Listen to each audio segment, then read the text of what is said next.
BA part 1 लोक प्रशासन paper number 1। हमने अपने पिछले लेसन में यह चर्चा करी कि लोक प्रशासन की प्रकृति कैसी है। प्रकृति से हम यह समझना चाह रहे हैं कि लोक प्रशासन कला है यह विज्ञान के क्षेत्र में माना जाए, या ये दोनों का मिला जुला कुछ है, या यह कतई विज्ञान तो है ही नहीं। तो आज हम ये समझने की कोशिश करते हैं कि विज्ञान क्या है।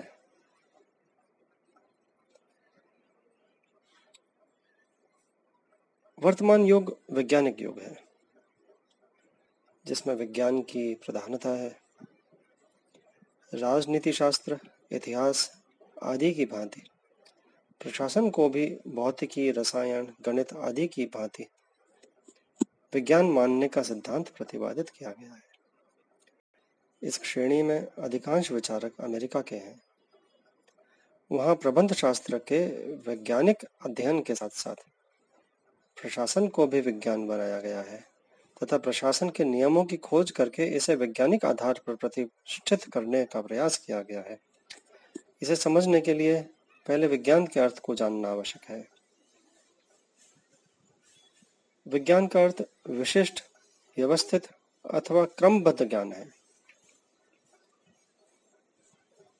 विज्ञान की परिभाषा गार्नर ने इस प्रकार की कि विज्ञान से हमारा तात्पर्य किसी विशेष विषय के उस एकीकृत ज्ञान भंडार से है जिसे विधिवत निरीक्षण, अनुभव अथवा अध्ययन के द्वारा प्राप्त किया गया हो तथा जिसके तथ्यों को समन्वित करके उनका क्रमबद्ध वर्गीकरण कर दिया गया हो। विज्ञान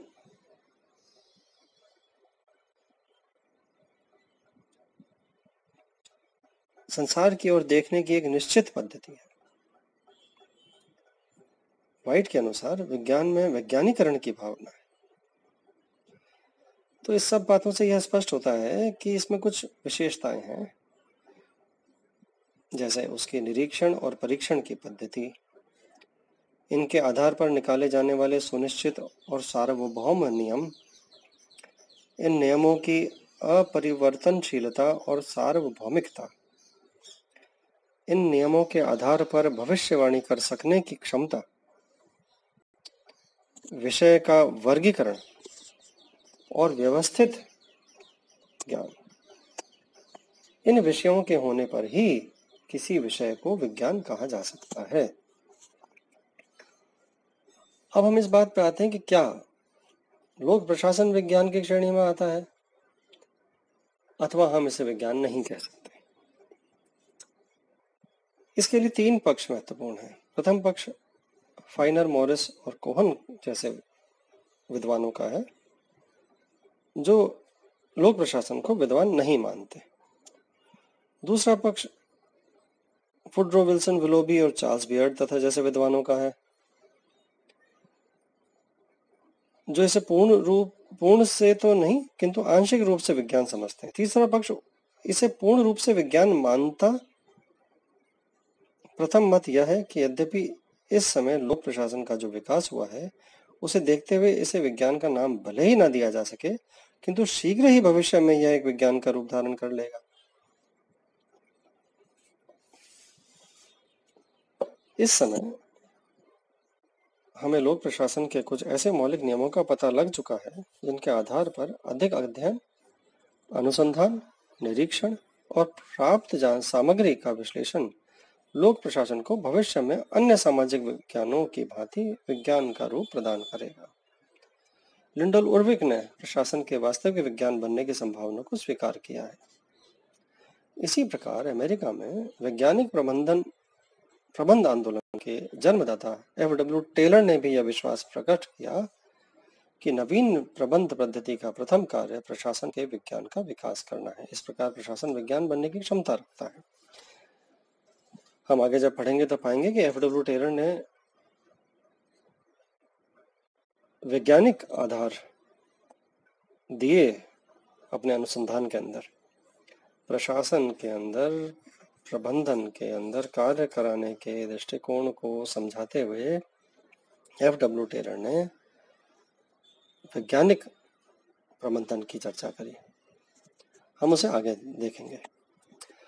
अभी दूसरे मत के बारे में यह है कि दूसरा मत यह कहता है कि लोक प्रशासन इस अर्थ में विज्ञान है कि इसमें विज्ञान की विशेषताएं आंशिक रूप से पाई जाती हैं, पूरे रूप से नहीं। अन्य विज्ञानों की भांति इसका एक क्षेत्र निश्चित हो चुका है। वैज्ञानिक अन्वेषण की पद्धतियों का अनुसरण करते हुए बहुत बड़ी मात्रा में आवश्यक सामग्री का संकलन किया जा चुका है, अतः इसे विज्ञान कहा जाना चाहिए। इस मत के संबंध में मर्सॉन ने लिखा है कि विज्ञान अन्वेषण और पर्यवेक्षण की ऐसी पद्धति है जिसमें तथ्यों का संकलन, वर्गीकरण, समन्वय किया जाता है। हक्सले ने बताया कि सामाजिक विज्ञानों तथा तथाकथित विशुद्ध विज्ञानों का अंतर विज्ञानों के किसी मौलिक भेद पर आधारित नहीं है, बल्कि उनकी सामग्री पर आधारित है।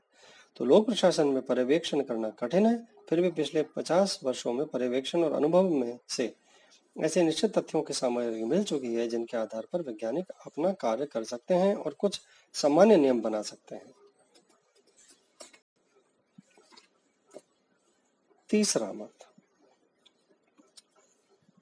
तीसरा मत उन विद्वानों का है जो लोक प्रशासन को विज्ञान मानते हैं।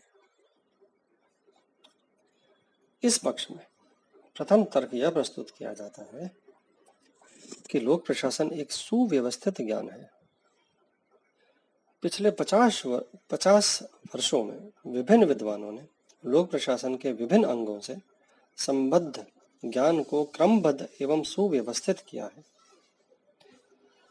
चार्ल्स बेयर्ड के शब्दों में लोक प्रशासन ने ऐसे नियमों और सिद्धांतों का समूह विकसित कर लिया है जिसके बारे में अनुभव ने इस बात को भली भांति प्रमाणित किया है कि इन नियमों को ठोस व्यावहारिक रूप दिया जा सकता है और इनके आधार पर काफी हद तक भविष्यवाणी की जा सकती है। तो यह तो एक बहुत ही स्ट्रॉन्ग ओपिनियन है कि लोक प्रशासन के अंदर विज्ञान होने के बहुत सारे लक्षण हैं। चार्ल्स बियर्ड ने यह मत प्रकट किया है। विज्ञान होने के पक्ष में द्वितीय तर्क यह प्रस्तुत किया जाता है कि विज्ञान के अध्ययन में अनुसंधान,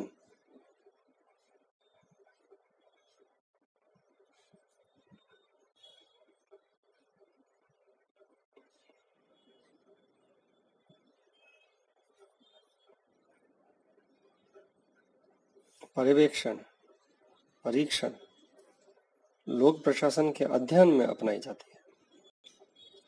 तथ्यों का संग्रह, संकलन तथा विश्लेषण करके उनमें पारस्परिक संबंध और समन्वय स्थापित करते हुए कुछ परिणाम, नियम और सिद्धांत निकाले जाते हैं। लोक प्रशासन के अध्ययन का आधार ऐसी अध्ययन विधियां हैं जिनका आधार वैज्ञानिक मान्यताएं हैं। इसमें निगमनात्मक और आगमनात्मक अध्ययन पद्धति का प्रयोग किया जाता है।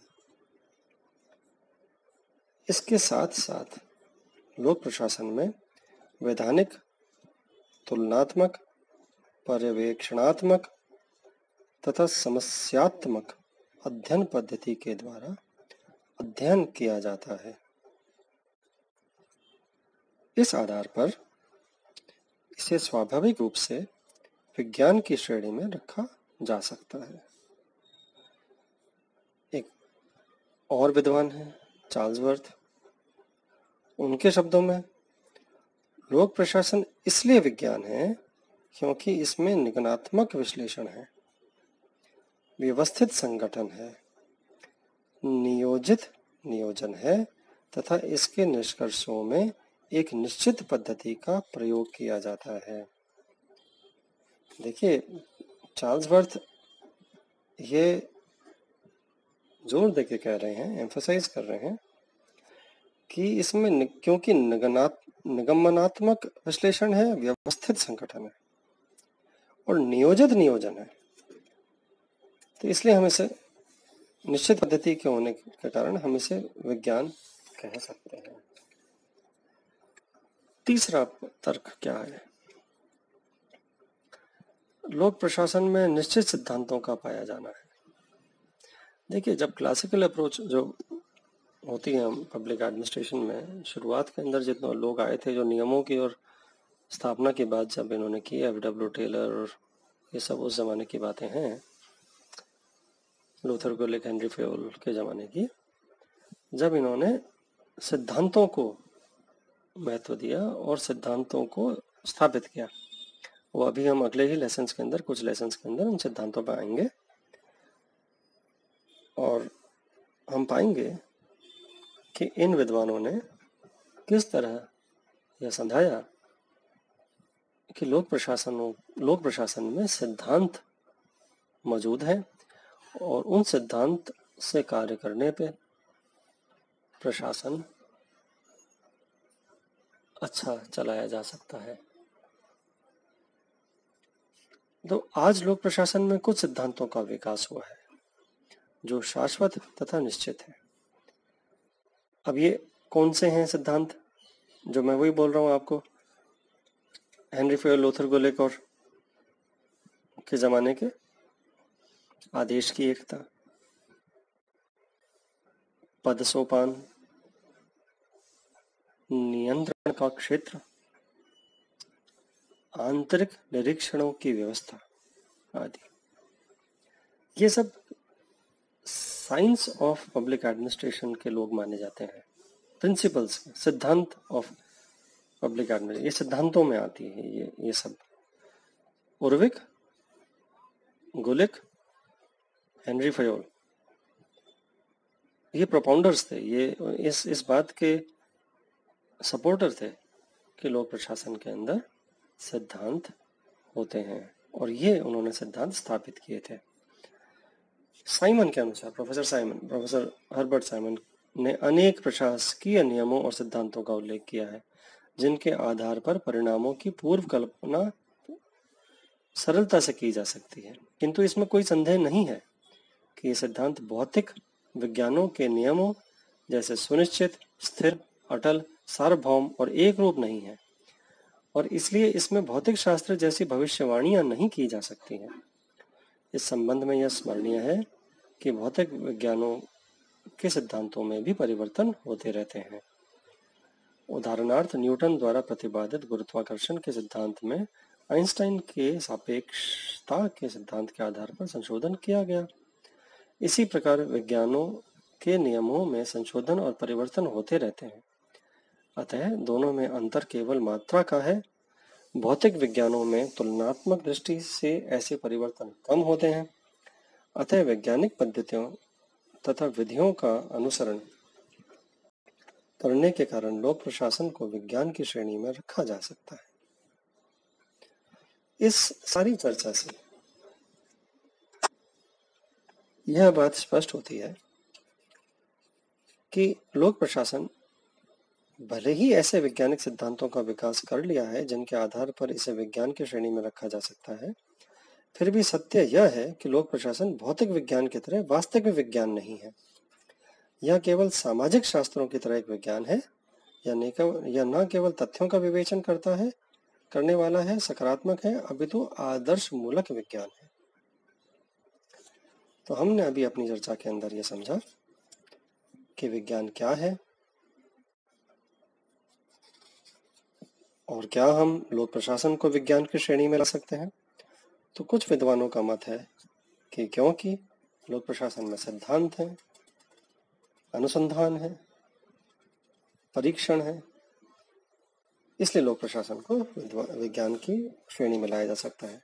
लेकिन जो क्लासिकल थिंकर्स के बाद जब हम मूल्यों आधारित व्यवहारवाद के जमाने में आए तो लोक प्रशासन के अंदर मूल्यों को अधिक महत्व दिया जाने लगा है और अब धीरे धीरे हम ये मानने लगे हैं कि लोक प्रशासन विज्ञान की श्रेणी में उस तरह नहीं आए जैसे भौतिकी या केमिस्ट्री होती है। यह एक मिश्रण है, तो इसमें कला भी है और कुछ विज्ञान के तरीके भी पाए जा सकते हैं।